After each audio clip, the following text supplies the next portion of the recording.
ini merupakan suatu komitmen dari Bapak Kapolri, pimpinan Polri, bahwa kita menerima tim kuasa hukum dari keluarga Brigadir Joshua, mohon maaf. Sudah kita terima,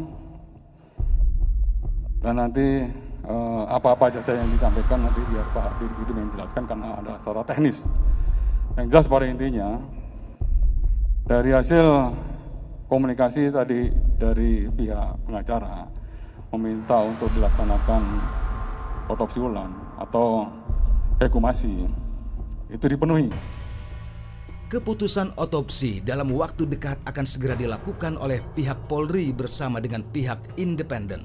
Pernyataan ini langsung disampaikan oleh Kadif Humas Mabes Polri pada tanggal 20 Juli 2022. Lalu sejauh mana otopsi ulang yang akan dilakukan ini dapat menjadikan kasus ini cepat terungkap?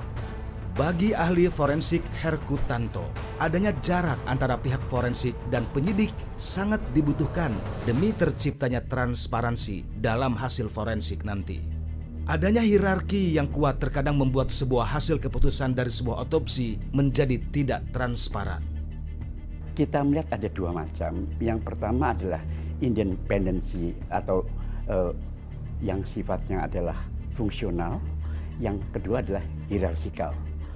Dan ini terkait dengan apa yang dikatakan sebagai detachment, harusnya berjarak. Penyidik itu sebenarnya memiliki posisi yang diametral dengan tersangka. Sedangkan kalau ahli, yaitu ahli forensik misalnya, posisinya adalah di tengah. Dan kita bisa bayangkan kalau keberjarakannya itu tadi, itu tidak dilakukan dengan baik. Dekat antara penyidik dengan si ahli itu. Menjadi salah satu kendala artinya ya Prof. Ya, kita melihat bahwa di dalam kepolisian, seperti juga mungkin di negara lain, itu ada satu hierarki yang cukup ketat, bawahan tidak boleh menentang atasan. Sedangkan penyidikan itu dipegang dan tanggung jawabnya itu adalah pada atasan. Bisa dibayangkan apabila ahli forensiknya itu adalah ada pada bawahannya. Pengarahan-pengarahan kasus itu bisa saja terjadi. Itu adalah terkait dengan masalah independensi. Saya tidak sedang mengatakan bahwa semua dokter-dokter forensik Polri itu adalah tidak imparsial, tidak independen. Dan perlu kita ketahui juga bahwasanya di negara lain polisi tidak melakukan otopsi.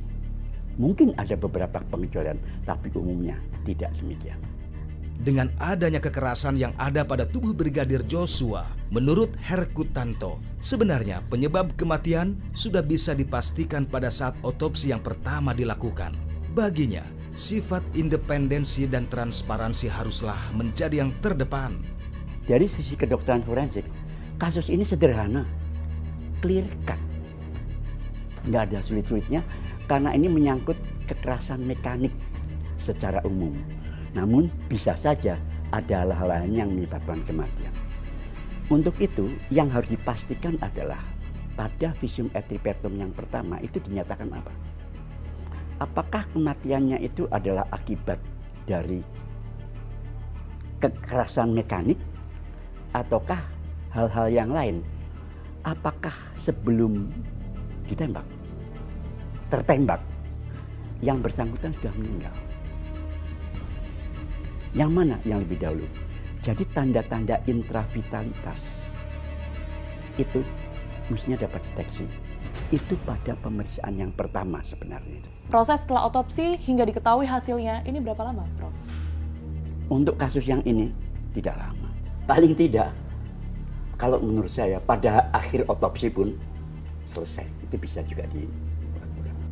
Tampaknya institusi Polri sedang mengalami ujian besar. Bagaimana tidak, dengan mencuatnya kasus kematian Brigadir Joshua Huta Barat, Kapolri harus menonaktifkan 2 perwira tinggi dan 1 perwira menengah.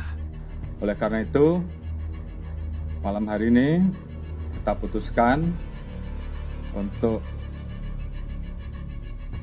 Dirjen Pol Verdi Sambo untuk sementara jabatannya dinonaktifkan. Bapak Kabari memutuskan untuk menonaktifkan 2 orang. Yang pertama yang dinonaktifkan adalah Karopaminal, Brigjen Pol Hendra Kurniawan. Yang kedua yang dinonaktifkan pada malam ini adalah Kapolres Jakarta Selatan, Kombes Pol Budi Adi. Khusus untuk Kombes Pol Budi Adi, nanti siapa pejabat sementaranya nanti akan secara administratif akan ditunjuk oleh Kapolda Metro Jaya. Lagi-lagi, penonaktifan 3 perwira polisi ini menjadi tanda tanya besar di berbagai kalangan. Bagi Soleman Ponto, apakah penonaktifan akan menjadi solusi atas pemecahan kasus ini? Apakah pergantian Kadif Propam dan ada ini apakah ada hubungan dengan ini? Ini kita juga masih bertanya-tanya. Kenapa? Karena fakta untuk mencantelkan ini kan belum ada. Hanya perkiraan, oh mungkin mempermudah dia diperiksa. Lah kalau diperiksa berarti ada salahnya dong. Nah, kan begitu logikanya. Lalu salahnya apa? Kita juga nggak tahu. Nanti salah lagi kalau kita kasih tahu kan. Kita ikut membuat opini baru nanti.